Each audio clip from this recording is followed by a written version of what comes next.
دراما بودكاست معي أنا إكرام الأزرق. تتحول التجربة إلى رسالة والمبدع إلى جسر بين الشعوب والثقافات ليصبح الفن وسيلة للنضال. ضيفتي اليوم ليست فقط فنانة مسرحية أو أكاديمية، بل هي صوت إفريقيا حمل هم القارة وحوله إلى فعل ثقافي حي يحدث الأثر ويصنع التغيير. نفتح معها حوارا لا عن الفن فقط، بل عن الحرية، عن إفريقيا، عن الإنسان. من أوغندا إلى العالم، من النص إلى الحركة، ومن التجريب إلى التأثير.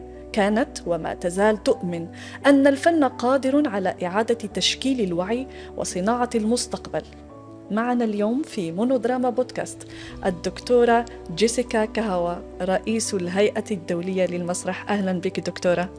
Thank you so much. أهلا بك.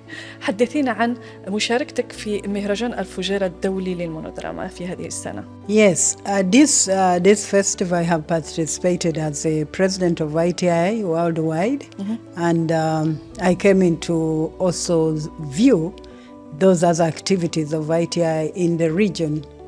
And among things which we have done apart from watching the plays is to supervise the discussions about the region in terms of theatre, International Theatre Institute. And also we have supervised the election of the regional coordinator, Dr. Muhammad. He's our new coordinator now. And also today we had another meeting of the monodrama component of ITI. So we were getting the feedback of how that is developing in different member centers. دكتورة، قدمتي من أوغندا حاملة معك رسالة مهمة فنية للقارات الأخرى، للشعوب الأخرى. ماذا حملتي معك؟ Yes, the message I bring to this Fujairah Monodrama Festival is that as ITI, first, is that we need more of the Arab nations to join ITI and become centers for ITI in the region, and also to encourage collaboration. We are seeking collaboration as a continent of Africa. We are seeking collaboration. Asia is seeking collaboration with the republics of Saudi Arabia and also the Emirati and all these other nations within the peninsula, the Middle East, because there is a little bit of misconception about theatre in the Middle East and also the other parts. So we need to work together and see how we can connect once more, because once we had similar cultures of performance and also entertaining. Yes, this is my message, that we need to tighten our collaboration, our working together as human beings, not as Africa, not as Arab, not as European, but as human beings who are into this business of making theatre. القارة الأفريقية تمر بمجموعة من الأزمات، والضحية الأولى هي المرأة والطفل. كيف جسدتم هذه المعاناة داخل المسرح؟ Theatre in Africa is not poetic, it's not about idealization, but theatre in Africa is a functional theatre. We make theatre to do communication, that is going into communities, to empower women through the arts by talking about their situation, domestic violence, war, traumas. We do use theatre for reconstructive purposes. I personally, I've worked in the communities and also worked with the soldiers who are supposed to protect these people, to kind of get them to see that the people they are dealing with are human beings. And when they understood, they began to treat young people who are caught, young soldiers who are caught, they treated them as children. But before they would treat them like they were big persons, and they maltreat them so they will not surrender. But using theatre and bringing that spirit of humanization, when people they have been fighting for a long time, they lose that humanity. They take human life very lightly.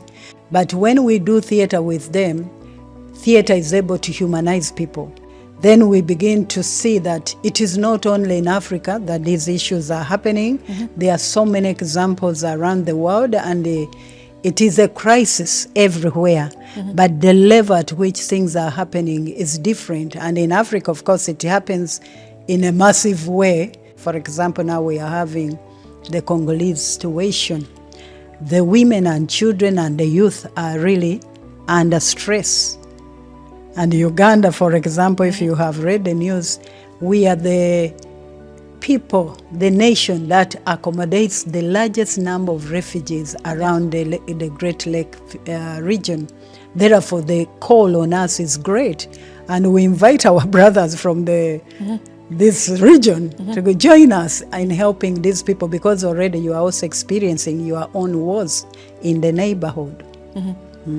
تمثلين صوت المرأة الأوغندية وأيضا صوت المرأة الأفريقية لتنتقل من قارة إلى أخرى، من بلد إلى آخر، لتوصل صوت الإنسانية وصوت الحق وصوت السلام الذي تناشده الشعوب الأفريقية وأيضا المرأة الأفريقية. هل وجدت صعوبة في نقل هذا الصوت؟